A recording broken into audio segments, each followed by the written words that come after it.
So, welcome to this lecture, students. In previous lecture, we have seen how the generation of nerve impulses is taking place and conduction of nerve impulses is taking place. First of all, we have to revise here. In previous lecture, we have seen at the resting neuron or the resting condition, the neuron is known as polarized state. So here you can see this is this resting neuron and the membrane, axonal membrane, it is polarized membrane, means the positive charge is present outside the axonal membrane and negative charge is present inside the axonal membrane. Such condition is called as here polarized condition and the neuron is known as the resting neuron. Then we have seen after stimulus, when stimulus is acting on the neuron gets excited and afterwards what happens? The positively charged ions are coming inside the axonal membrane and negatively charged ions are going outside the axonal membrane. And hence, the charge which is present inside the axonal membrane and outside the axonal membrane getting changed. And that region is here known as a depolarized region. And afterwards, this conduction of nerve impulse is taking place from one place to another place. So, this polarized region is transferred to the next region here, that's just we have seen, and second part of this neuron is getting depolarized. You can see here, this is the second part, and at that time the first part which is depolarized, it is getting repolarized, means the charges which are present previously are coming back on their position, and the first part it is going repolarized, that means positively charged ions on the outside and negatively charged ions on the inside, and middle part it is showing depolarized region. And thirdly, we have seen here the last part of the neuron, it is getting depolarized and previous parts are getting repolarized. So how this conduction of nerve impulses is taking place, that we have seen in previous lecture. These are the 4 stages we have completed in previous lecture. So here, first of all, we have to see again, this is the structure of neuron. And here you can see, this is the central part, it is known as the cyton. This is the dendron and these are the dendrites. When stimulus is getting here, first stimulus is catched by this dendrites, and from dendrites the impulse is conducted towards the dendron, and from dendron it is conducted towards the cyton, and from cyton the impulse is conducted with the help of this axon. And at that time here you can see the positively charged ions are present outside the neuron, that means the ECF is present are surrounding the neuron. जे हा जो region दिसतोय इकडच्या बाजूला असेल किंवा इकडच्या बाजूला असेल, याला आपण काय म्हणणार आहे, ECF म्हणणार आहे, extra cellular fluid. And inside the axon the cytoplasm is present, which is known as the exoplasm. So here you can see the charges which are present when it is not conducting any impulse. The outer charge is positive and inner charge is negative. That condition is called as a polarized membrane. And when stimulus is acting on this neuron, at that time positively charged ions are getting inside and negatively charged ions are outside, that means depolarizing. And when this impulse is conducted to the next portion of this axon, here what happens, the axon is becoming again polarized to get the next impulse, stimulus or next impulse. म्हणजे एकदा त्याचं polarisation state मधून डिपोलरायझेशन झालं तर पुन्हा डिपोलरायझेशन नंतर काय केलं जातं, रिपोलरायझेशन केलं जातं. कशासाठी? To get the next impulse. Okay, so here we have to see the different steps regarding this. The first step you can see here, application of stimulus on a resting nerve. So when a resting nerve is there and application of stimulus is taking place, what happens here? Permeability of membrane changes and it becomes more permeable to Na+. That point you have to remember for the examination point of view. When stimulus is acting on resting nerve, the permeability of membrane is getting changed and it becomes more permeable to Na+. ज्या वेळेला नर्वला stimulus मिळतो त्यावेळेला ती नर्वची membrane जी आहे ती permeable होते कुणासाठी, तर Na+ साठी. हा पॉइंट इथे महत्त्वाचा लक्षात ठेवायचा आहे. And what happens, these Na+ diffuse into the neuron from the ECF. ECF मध्ये जे Na+ चे आयन्स असतील ते आतमध्ये येतील and therefore number of positive ions inside the axon increases. म्हणजे सुरुवातीला पॉझिटिव्ह चार्ज आयन्स बाहेर असणार आहेत, निगेटिव्ह आत असणार आहेत, पण ज्या वेळेला स्टिम्युलस मिळेल त्यावेळेला परमिएबिलिटी Na+ ची वाढणार आहे, त्यामुळे ऑटोमॅटिकली Na+ च्या आयन्सची एंट्री होणार आहे आतमध्ये, automatically positively charge inside the axon will be increased and here the membrane potential is changing from -70 millivolt to about +30 millivolt. That point also very important, and this change in the membrane potential is called as the action potential. म्हणजे ह्या सुरुवातीला ह्या membrane वरती जे potential असणार आहे ते किती असतं, -70 मिलीव्होल्ट असतं आणि त्याचं चेंज होऊन किती तयार होतं, +30 मिलीव्होल्ट. आणि हा जो चेंज आहे मेम्ब्रेन पोटेन्शियल मधला त्यालाच आपण ऍक्शन पोटेन्शियल म्हणणार आहे. And here, since the polarity has been reversed from negative on outside and positive inside, it is also called as a depolarization compared to ECF म्हणलेला आहे. जे सुरुवातीला पॉझिटिव्ह बाहेर होते, निगेटिव्ह आत होते, परंतु ज्या वेळेला स्टिम्युलस मिळेल त्यावेळेला काय होणार आहे, आतमध्ये पॉझिटिव्ह आणि बाहेर निगेटिव्ह होणार आहे. याच कंडिशनला डीपोलरायझेशन म्हणलं जातं. And what is mean by repolarisation? At the peak action potential, that is plus millivolt, the Na channel closes and K+ gets opened and the membrane becomes more permeable to K+. आणि ज्या वेळेला पीक लेवलला action potential generate केले जातं म्हणजेच +30 मिलीव्होल्टला, त्यावेळेला automatically Na+ चे जे चॅनल आहे ओपन झालेलं ते क्लोज केलं जातं आणि Na+ जे आहे ते क्लोज केलं जातं आणि K+ चे आयन चॅनल जे आहेत ते ओपन केले जातात. K+ ची परमेबिलिटी वाढवली जाते आणि automatically K+ ions diffuse out of the axon, म्हणजे आतमध्ये जे K+ आहेत ते बाहेर जायला लागतात. ऑटोमॅटिकली काय होतं बघा, the inside membrane becomes less and less positive, that means become negative once again. म्हणजे पुन्हा पहिली जी स्टेज होती बाहेर पॉझिटिव्ह आणि आत निगेटिव्ह, ती कंडिशन तिथं आलेली आपल्याला बघायला मिळते. And exoplasm becomes negatively charged and ECF becomes positively charged respectively. म्हणजे ऑटोमॅटिकली रेस्टिंग पोटेन्शियल जे होतं ते पुन्हा तिथं डेव्हलप केलं जातं. कशासाठी रेस्टिंग पोटेन्शियल डेव्हलप केलं जातं, तर जेणेकरून पुढचा ज्या वेळेला स्टिम्युलस मिळणार आहे त्यावेळेला पुन्हा इम्पल्स तिथे जनरेट झाला पाहिजे आणि इम्पल्स कंडक्ट झाला पाहिजे. याच्यासाठी काय केलं जातं, पुन्हा रिपोलरायझेशन आपल्याला तिथे झालेलं बघायला मिळतं. मीन्स पॉझिटिव्हली चार्ज आयन्स बाहेर, जे K+ जे आहे ते बाहेर जायला लागतात, Na+ आयन चॅनल क्लोज केलं जातं. या पद्धतीने ही ऍक्शन आपल्याला झालेली बघायला मिळते. Okay, so related to this we have to see here one video. So I will show you one video here, just a minute.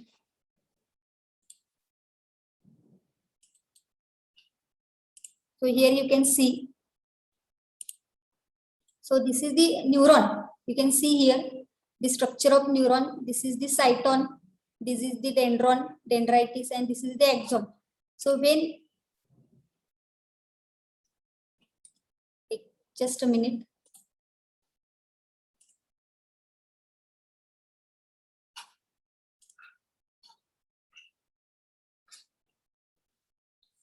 So here you can see what happens. This is the structure of neuron, cyton, dendron, dendrites आणि axon.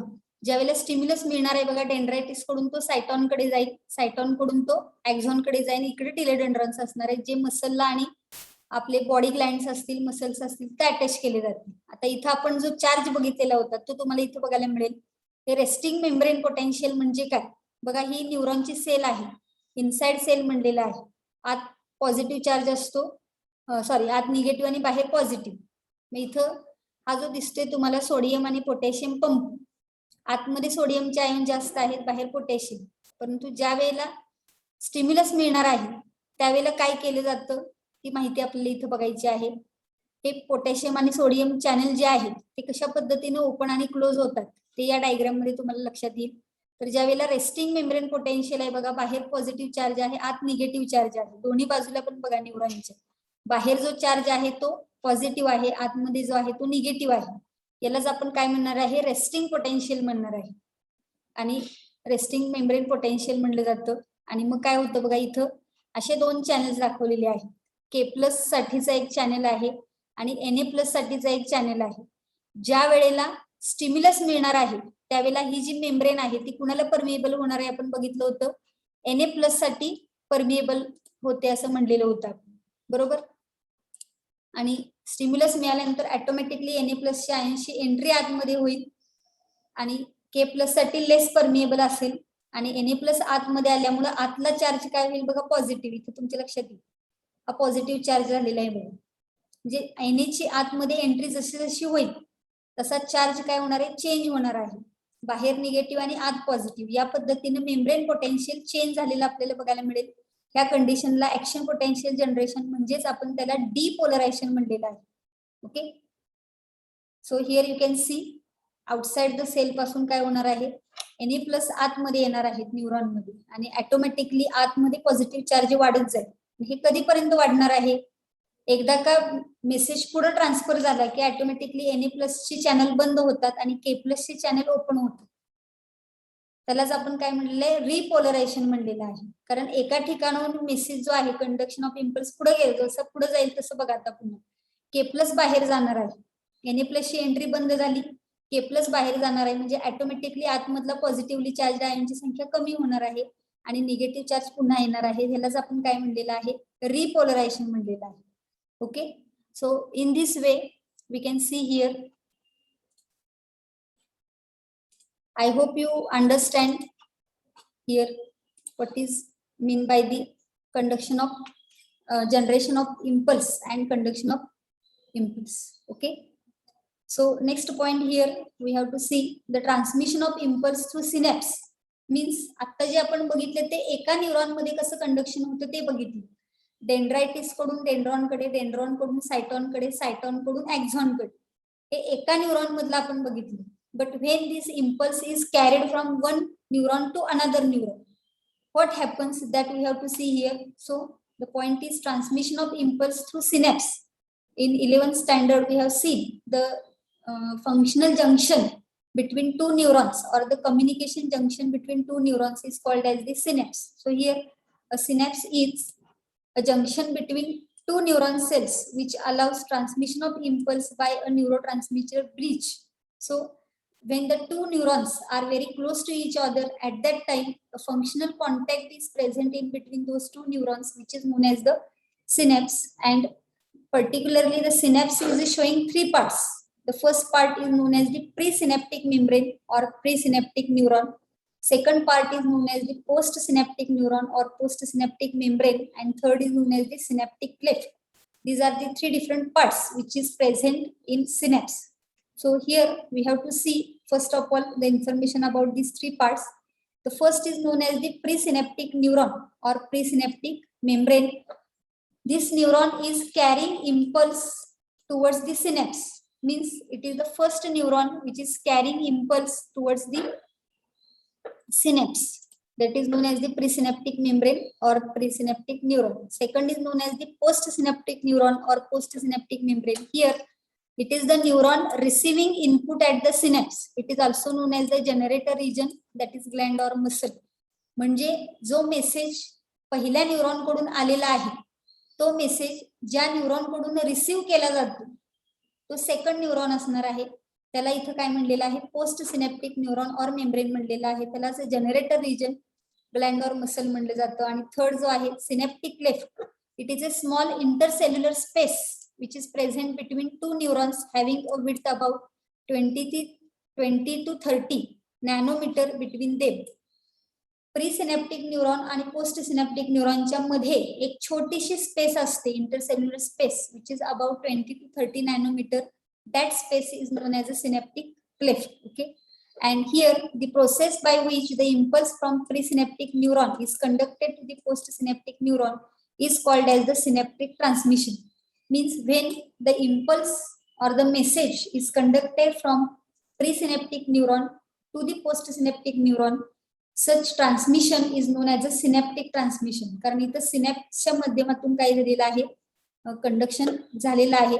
So let us see in the diagram here these three parts. You can see here the structure. The first is known as the presynaptic membrane. Here you can see this is the first neuron which is carrying the impulse towards the synapse. This is the axon part, and this is the axon terminal. You can see this is the axon, this is the axon terminal, and in axon terminal here, the presynaptic membrane is there. This structure you can see here, it is known as the presynaptic membrane. Okay. Then postsynaptic membrane, the lowermost portion here you can see, I will show here. This portion, lowermost portion, it is known as the postsynaptic membrane, which is receiving impulse, and the space between them here shown in blue color. The blue color चा एक मध्ये space दाखवलेला आहे बघा दोन न्यूरॉनच्या मध्ये, that is known as the synaptic cleft. So in this way, these are the three parts which are included in the synapse that we have to remember, and the remaining parts which are present in this diagram that we have to see in the next point. So these are the basic three parts which are present in the synapse. Now we have to see the types of synapse. Particularly there are two types of synapse we can see according to the mechanism of communication. The first is known as the electrical synapse and second is known as the chemical synapse. So how the mechanism of communication is taking place at the synapse, that means in between two neurons, how the communication is taking place. Accordingly here, two types we can observe. First is known as the electrical synapse, second is known as the chemical synapse. From that, first of all, we have to see here electrical synapse. So in this type, the pre and post synaptic membranes are very close to each other. जे या टाइपच्या neuron मध्ये किंवा या टाइपच्या synapse मध्ये आपल्याला काय बघायला मिळतं, the two membranes, pre and post synaptic membranes, are very close to each other, and here the electric current is transmitted directly from one neuron to other through the synapse. Means here the two neurons are very close to each other, and therefore the presynaptic membrane of first neuron and postsynaptic membrane of second neuron are very close to each other, and therefore the electric current which is developed in first neuron, it is directly transmitted in towards the next neuron across the synapse. There is no any chemical synthesized during the transmission of the message or transmission of the impulse, and therefore it is known as the electrical synapse, and it is faster than any chemical synapse because there is no requirement of any production of chemical. Directly काय केलं जातं, एका neuron कडून दुसऱ्या neuron कडे हा जो message आहे तो कॅरी फॉरवर्ड केला जातो, कारण त्यांच्या दोघांच्या मध्ये खूप कमी अंतर असतं, खूप जवळ ते जे दोन्ही न्यूरॉन्स आहेत प्री आणि पोस्ट सिनॅप्टिक मेम्ब्रेन हे very close to each other असतात. त्यामुळे डायरेक्टली जो काही इलेक्ट्रिकल करंट तयार होणार आहे निगेटिव्ह आणि पॉझिटिव्ह चार्ज मुळे तो ऑटोमॅटिकली ट्रान्सफर केला जाणार आहे, त्यामुळे हा व्हेरी फास्ट आहे केमिकल सिनॅप्स पेक्षा. And these electrical synapses are found in those places of the body requiring fastest response as in the defense reflexes. So in our body where these electrical synapses are found, so the regions which are present in our body which are requiring fastest response, that is as in the defense reflexes, म्हणजे आपल्या बॉडीमध्ये सगळ्यात fast response जिथं देणं गरजेचं आहे अशा ठिकाणी आपल्याला इलेक्ट्रिकल सिनॅप्स बघायला मिळतात. फॉर एक्झाम्पल डिफेन्स रिफ्लेक्सेस म्हणलेलं आहे, म्हणजे डिफेन्स रिफ्लेक्सेस म्हणजे आपल्या बॉडीची जी इम्युनिटी सिस्टीम आहे ती आपल्या बॉडीला डिफेन्स देण्याचं काम करते, तर त्या इम्युनिटी सिस्टीमच्या वर्किंगच्या ठिकाणी आपल्याला इलेक्ट्रिकल सिनॅप्स बघायला मिळतात. Okay, so this is the first type electrical synapse. Now we have to see the second type here, chemical synapse. Here you can see a chemical synapse is present between a motor neuron and a muscle cell, which is called as a neuromuscular junction. That means here the synapse is present in between a motor neuron and a muscle cell. म्हणजे ज्या neuron कडून त्या motor ऑर्गनला message दिला जाणार आहे अशा ठिकाणी जो सिनॅप्स असतो त्याला आपण काय म्हणणार आहे, केमिकल सिनॅप्स म्हणणार आहे. म्हणजे इथं दोन न्यूरॉन असणार नाहीत, एक न्यूरॉन असेल आणि दुसरी जी असणार आहे ती काय आहे, मसल सेल आहे. त्या दोन्हींच्या मध्ये आपल्याला काय बघायला मिळतं, न्यूरोमस्क्युलर जंक्शन बघायला मिळतं. त्या ठिकाणी आपल्याला हा केमिकल सिनॅप्स बघायला मिळेल.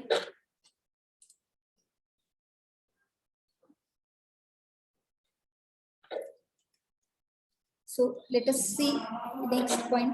The synapse shows here presynaptic membrane with a synaptic bulb, a synaptic cleft and postsynaptic membrane. जे मगाशी आपण जे पॉइंट बघितले सिनॅप्स मध्ये हे तीन पार्ट्स असतात, त्यामध्ये प्री सिनेप्टिक मेम्ब्रेन आहे विथ सिनेप्टिक बल्ब म्हणलेला आहे. प्री सिनेप्टिक मेम्ब्रेनच्या एंडला बल्ब लाईक स्ट्रक्चर असतं, त्याला सिनेप्टिक बल्ब म्हणलेलं आहे. एक सिनेप्टिक क्लेफ्ट असतो, क्लेफ्ट म्हणजे मधला स्पेस, आणि post synaptic membrane. Okay, and the chemicals called as a neurotransmitters are involved in the transmission of these synapse. So here in this chemical synapse type, what we can observe, this type of synapse is carried with the help of synthesis of some special types of chemicals which are known as a neurotransmitter. जे या टाइपच्या synapse मध्ये काय केलं जातं, special chemical secrete केले जातात, त्याला neurotransmitter म्हणलेलं आहे. एका न्यूरॉन कडून दुसऱ्या न्यूरॉन कडे मेसेज देण्यासाठी काही केमिकल सिक्रेट केले जातात, किंवा एका न्यूरॉन कडून दुसऱ्या मोटार ऑर्गनला मेसेज देण्यासाठी काही केमिकल सिक्रेट केले जातात, which are involved in the transmission of synapse. Those are known as a neurotransmitter. So here the synaptic bulb is having synaptic vesicles which are filled with the neurotransmitter, example acetylcholine. So what happens here, the presynaptic membrane is having synaptic bulb, and this synaptic bulb, it is having synaptic vesicle, and in that synaptic vesicle the neurotransmitter is secreted, and here example of this neurotransmitter is acetylcholine. And the impulse when arrives at the synaptic bulb, it stimulates the release of neurotransmitter in the synaptic cleft. ज्या वेळेला message येतो presynaptic न्यूरॉनच्या membrane कडून synaptic बल्बला, त्यावेळेला synaptic bulb मध्ये असणारे जे synaptic vesicles आहेत त्याच्यामधून न्यूरोट्रान्समीटर काय केले जातात, त्या सिनेप्टिक क्लेफ्ट मध्ये रिलीज केले जातात. For example here in this diagram you can see this is the presynaptic neuron और प्रीसिनेप्टिक मेम्ब्रेन, आणि याच्यामध्ये हा जो दिसतोय सिनेप्टिक एंड बल्ब म्हणलेला आहे बघा, हे जे स्ट्रक्चर दिसते खाली बल्ब, त्याच्या आतमध्ये तुम्हाला एक ओव्हल शेपड किंवा राऊंड शेपड स्ट्रक्चर्स बघायला मिळतात. त्याला आपण काय म्हणणार आहे, इथं सिनेप्टिक वेसिकल्स म्हणणार आहे. इथे जे दिसतात बघा, त्याच्या आतमध्ये रेड रंगाचे असे खडे असल्यासारखे स्ट्रक्चर आपल्याला बघायला मिळतात. तर ते रेड रंगाचे खडे असणारे स्ट्रक्चर म्हणजेच काय आहेत, ग्रॅन्युल लाईक स्ट्रक्चर आहे, त्यालाच आपण न्यूरोट्रान्समीटर म्हणणार आहे. याच्या आतमध्ये हे जे वेसिकल दिसते, परत एकदा तुम्हाला दाखवते बघा, इथं हे जे आहे याला सिनेप्टिक बल्ब म्हणायचं. ह्या बल्ब मध्ये याचे स्ट्रक्चर दिसते, त्याला सिनेप्टिक वेसिकल म्हणायचे. असे नंबर ऑफ सिनेप्टिक वेसिकल्स आहेत बघा. या सिनेप्टिक वेसिकल मध्ये काय सिक्रेट केलं जातं, न्यूरोट्रान्समीटर सिक्रेट केलं जातं, आणि हा न्यूरोट्रान्समीटर नंतर काय होतं, ह्या सिनेप्टिक क्लेफ्ट मध्ये येतो. सिनेप्टिक क्लेफ्ट म्हणजे ही जी मध्ये स्पेस आहे, इथे हा सिनेप्टिक क्लेफ्ट आहे. इथे रेड कलरचे तुम्हाला डॉट लाईक स्ट्रक्चर दिसतात बघा, त्याला न्यूरोट्रान्समीटर म्हणलेलं आहे. हे आपल्याला प्रीसिनेप्टिक मेम्ब्रेन पासून रिलीज झालेले हे सिनेप्टिक वेसिकल मधून न्यूरोट्रान्समीटर सिनेप्टिक क्लेफ्ट मध्ये आलेले बघायला मिळतात. Okay, now let us see here the next points. So here the release of neurotransmitter is taking place, and these released neurotransmitters are received by the receptors which are present on the postsynaptic membrane. म्हणजे काय होतं बघा, इथं जे neurotransmitter synaptic cleft मध्ये आलेले आहेत ते रिसीव्ह केले जातात कुणाकडून, तर ह्या पोस्ट सिनेप्टिक मेम्ब्रेन कडून. And the binding opens the ion channels allowing the entry of ions which generates action potential in the post synaptic membrane. म्हणजे काय होतं की ज्या वेळेला हे न्यूरोट्रान्समीटर जे आहे हे पोस्ट सिनेप्टिक मेम्ब्रेन कडून रिसीव्ह केले जातात, त्यावेळेला तिथं पुन्हा ऍक्शन पोटेन्शियल काय केला जातो, जनरेट केला जातो. म्हणजे सेम जसं आपण सुरुवातीला बघितलं की पॉझिटिव्हली चार्ज आयन्स काय असणार आहेत, बाहेर असणार आहेत पोस्ट सिनेप्टिक मेम्ब्रेन मध्ये, आणि निगेटिव्ह आत असणार आहेत. परंतु ज्या वेळेला न्यूरोट्रान्समीटर आतमध्ये येईल, रिसीव्ह होईल, त्यावेळेला ऑटोमॅटिकली तिथं ऍक्शन पोटेन्शियल जनरेशन होईल. Na+ आयन्सच्या आतमध्ये एंट्री होईल, आणि आतमध्ये पॉझिटिव्ह चार्ज वाढेल आणि बाहेर निगेटिव्ह चार्ज वाढेल, त्यालाच आपण ऍक्शन पोटेन्शियल जनरेशन म्हणलेलं आहे.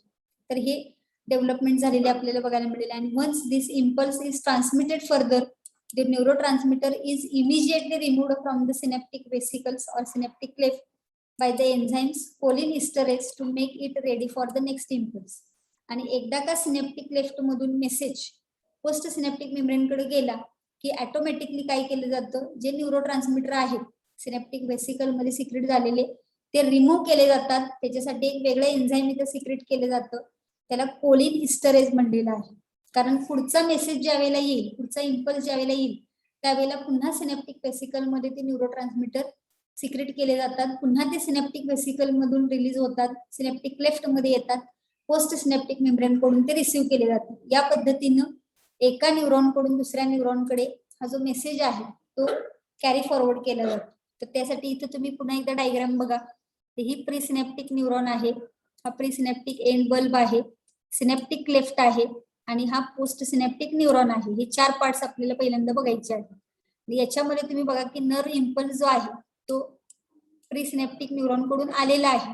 तो आल्यानंतर इथं काय झालेलं आहे बघा, कॅल्शियम आयनची एंट्री झालेली दाखवलेली आहे. आणि कॅल्शियम आयनच्या एंट्रीमुळे काय होणार आहे, सिनॅप्टिक वेसिकल्स इथं तयार होणार आहे. सिनॅप्टिक वेसिकल मध्ये न्यूरो ट्रान्समीटर सिक्रेट केले जाणार आहे. हे रेड कलरचे दिसतात तुम्हाला. मग हे न्यूरो ट्रान्समीटर काय होतील, ह्या ओपनिंग मधनं बाहेर पडतील आणि ते कुठे येतील, ह्या सिनॅप्टिक वेसिकल मध्ये येतील. सिनॅप्टिक वेसिकल मध्ये आल्यानंतर पोस्ट सिनॅप्टिक मेम्ब्रेन वरती आपल्याला इथं रिसेप्टॉर्स बघायला मिळतात. रिसेप्टॉर्स म्हणजे इथं ग्रीन कलरचे स्ट्रक्चरने रिसेप्टर दाखवले आहेत बघा. 1 2 3 4 5 आणि 6 रिसेप्टर दाखवलेले आहेत. ह्या 6 रिसेप्टरच्या साह्याने काय केलं जातं, हे जे काही मेसेज आलेला आहे, जे इम्पल्स जनरेट झालेला न्यूरो ट्रान्समीटरच्या साह्याने आलेला आहे, तो मेसेज जो आहे तो पोस्ट सिनॅप्टिक मेम्ब्रेन कडे काय केला जातो, कॅरी फॉरवर्ड केला जातो. आणि मग पोस्ट सिनॅप्टिक मेम्ब्रेन मध्ये ऍक्शन पोटेन्शियल जनरेट होतो आणि नर्व इम्पल्स तयार होतो. आणि सेम जसं आपण मगाशी बघितलेलं होतं की न्यूरॉनच्या डेंड्रायटिस कडे जातं, डेंड्राइट्स कडून डेंड्रॉन, डेंड्रॉन टू सायटॉन, सायटॉन टू एक्झॉन. या पद्धतीने नेक्स्ट न्यूरॉन मध्ये पुन्हा आहे असं कंडक्शन होतं. पुन्हा एका न्यूरॉन कडून दुसऱ्या न्यूरॉन कडे मेसेज जाण्यासाठी याच पद्धतीनं आता जसं बघितलं आपण त्या पद्धतीनं मेसेज जो आहे सिनॅप्सच्या माध्यमातून हा इम्पल्स जो आहे तो एका ठिकाणाहून दुसऱ्या ठिकाणी कॅरी फॉरवर्ड केला जातो. Okay, so in this way the chemical synapse is carried in between the two neurons or in between the neuron and the motor organ, that is muscles. Okay, now here you can see the diagram very detailed. The presynaptic neuron आहे बघा, तून message आल्यानंतर हे जे दिसतात तुम्हाला blue कलरच्या lining गोल गोल काढलेले आहेत हे सिनॅप्टिक वेसिकल्स आहेत. मेसेज आला प्रीसिनॅप्टिक न्यूरॉन कडून की ह्या सिनॅप्टिक वेसिकल मध्ये न्यूरो ट्रान्समीटर सिक्रेट केले जातात. नंतर ह्या स्ट्रक्चरला आपण सिनॅप्टिक बल्ब म्हणलेले आहे, त्याच्यामध्ये सिनॅप्टिक वेसिकल्स असतात. आणि नंतर हे न्यूरो ट्रान्समीटर काय होतात, ह्या सिनॅप्टिक वेसिकल मध्ये बघा इथे रेड कलरचे तुम्हाला स्ट्रक्चर दिसतात ते रिलीज होतात. आणि ते रेड कलरचे स्ट्रक्चर्स नंतर काय केले जातात, ह्या रिसेप्टरच्या साह्याने, तर रेड कलरचे दाखवलेले आहेत ते न्यूरो ट्रान्समीटर रिसेप्टर म्हणलेले आहेत. ते कशावरती प्रेझेंट असतात, पोस्ट सिनॅप्टिक न्यूरॉन वरती प्रेझेंट असतात. आणि तो मेसेज जो आहे तो कॅरी फॉरवर्ड केला जातो. Post synaptic potential, action potential इथे जनरेट केलं जातं आणि नर्व इम्पल्स नेक्स्ट न्यूरॉनला कंडक्ट केलं जातं. या पद्धतीनं हे इम्पल्स कंडक्शन हे एका न्यूरॉन कडून दुसऱ्या न्यूरॉन कडे सिनॅप्सच्या माध्यमातून झालेलं आपल्याला बघायला मिळतं. ठीक आहे, तर त्याच्या रिलेटेड क्वेश्चन्स आहेत ते आपण बघूयात. So read the question and give answer here. Receptor sites for neurotransmitters are present on. What will be the answer here? Tell me. Membranes on synaptic vesicles, presynaptic membrane, tips of axon आणि postsynaptic membrane. Yes. Receptor sites कुठे असतात, postsynaptic membrane ला असतात. त्यामुळे D option will be the correct answer. Okay. Next here. Stimulation of a muscle fiber by a motor neuron occurs at the neuromuscular junction, the transverse tubules, the myofibril, the sarcoplasmic reticulum. काय येईल सांगा, stimulation of a muscle fiber by a motor neuron occurs at motor neuron आणि muscle यांच्यामधला combination किंवा यांच्यामधलं junction आहे. त्यामुळे option काय येणार आहे, बरोबर आहे ए ऑप्शन, न्यूरोमस्क्युलर जंक्शन. बरोबर आहे, ए ऑप्शन तिथे येईल. ठीक आहे, नेक्स्ट इयर बघा क्वेश्चन वाचा. When a neuron is in resting state, that is not conducting any impulse, the axonal membrane is equally permeable to both, impermeable to both, comparatively more permeable to K plus, and nearly impermeable to Na plus, comparatively more permeable to Na plus, nearly impermeable to K plus. What will be the answer here? Question नीट वाचा. Not conducting any impulse म्हणलेला आहे. Yes, correct आहे. Comparatively more permeable to K plus and nearly impermeable to Na plus. So C option will be the correct answer. Okay. आणि ज्या वेळेला तो action acting मध्ये असेल न्यूरॉन, एक्साइटेड न्यूरॉन असेल तर ऑप्शन काय येणार आहे? डी ऑप्शन येईल. Okay. Next, during the propagation of nerve impulse the action potential results from the movement of. जे ज्या वेळेला ऍक्शन पोटेन्शियल जनरेट केलं जातं त्यावेळेला ते ऍक्शन पोटेन्शियल कशामुळे तयार होतं असं विचारलेलं आहे. K plus ions from extracellular fluid to intracellular fluid, Na plus from intracellular fluid to extracellular fluid, K plus from intra to extra आणि Na plus from extra to intra. Yes, आत्ताच आपण बघितलेलं आहे त्या पद्धतीने याचं उत्तर लगेच आपण सांगू शकतो की ऍक्शन पोटेन्शियल जनरेट होण्यासाठी काय केलं जातं? Na प्लस आयन्स जे आहेत ते extracellular fluid to intracellular fluid काय केले जातात? आणले जातात. त्यामुळे D option will be the here correct answer. Okay. So D option correct आहे. एक लक्षात ठेवायचं की रेस्टिंग कंडिशन मध्ये Na प्लस ची एंट्री असणार नाही. ज्या वेळेला तिथं स्टिम्युलस मिळेल त्यावेळेला Na प्लस ची काय होणार आहे? एंट्री होणार आहे. या दोनच गोष्टी लक्षात ठेवा. त्याच्यावरून तुम्हाला कुठलेही प्रश्न विचारले एक्झाम मध्ये तर उत्तर देता येईल. ठीक आहे. Next, during the transmission of nerve impulse through a nerve fiber, the potential on the inner side of the plasma membrane has which type of electrical charge? First negative, then positive, again back to negative, first positive, then negative, continue back to negative, first negative, then positive, continue to be positive, and first positive, then negative, and again back to positive. काय option येईल सांगा? Inner side of the plasma membrane विचारलेला आहे, म्हणजेच inner side of the axonal membrane. Yes. So resting मध्ये काय असणार आहे? फर्स्ट निगेटिव्ह असणार आहे. ज्यावेळेला स्टिम्युलस मिळेल त्यावेळेला पॉझिटिव्ह होणार आहे आणि पुन्हा तो काय होणार आहे? निगेटिव्ह होणार आहे. त्यामुळं A option will be the here correct answer. Okay. Next, which one of the following do not act as a neurotransmitter? Neurotransmitter म्हणून कोण काम करत नाही? तर यातले एक तर आपण बघितलेलं आहे, ऍसिटाइल कोलिन हे न्यूरोट्रान्समीटर आहे. येस. त्यामुळं इपिनेफ्रिन पण आहे आणि नॉरएपिनेफ्रिन पण आहे. पुन्हा आपण माहिती बघणार आहे या टॉपिक मध्ये पुढे गेल्यानंतर. कॉर्टिसोन जो आहे तो न्यूरोट्रान्समीटर म्हणून काम करत नाही. त्यामुळे डी ऑप्शन इथं करेक्ट आन्सर आहे. कॉर्टिसोन काय आहे बघा? कॉर्टिकोस्टेरॉइड हार्मोन आहे secreted by cortex of adrenal gland which promote synthesis and storage of glucose. याची माहिती याच टॉपिक मध्ये आपण नंतर हार्मोनल सिस्टीमची माहिती घेणार आहे त्यावेळेला बघणार आहे. ॲड्रिनल ग्लँड मधून, किडनीच्या वरची ग्लँड आहे ॲड्रिनल ग्लँड, त्याच्यामधून हा हार्मोन सिक्रेट केला जातो. आणि इपिनेफ्रिन आणि नॉरएपिनेफ्रिन हे सुद्धा ॲड्रिनल ग्लँड मधून सिक्रेट केले जातात, medulla of the adrenal gland which are acting as a neurotransmitter. त्यामुळे कॉर्टिसोन हा न्यूरोट्रान्समीटर म्हणून काम करणार नाही. Okay, so in this way the first part of this topic related to the neuron and neuroglial cells and how the impulse is generated and how the impulse is conducted, that points we have completed in these first 2 or 3 lectures. And from next lecture we are going to see actually the structure and the function or of the different parts of the nervous system which is present in the human body.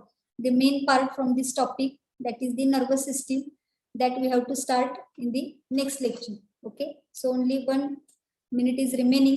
If you have any doubt you can ask me. We will stop here.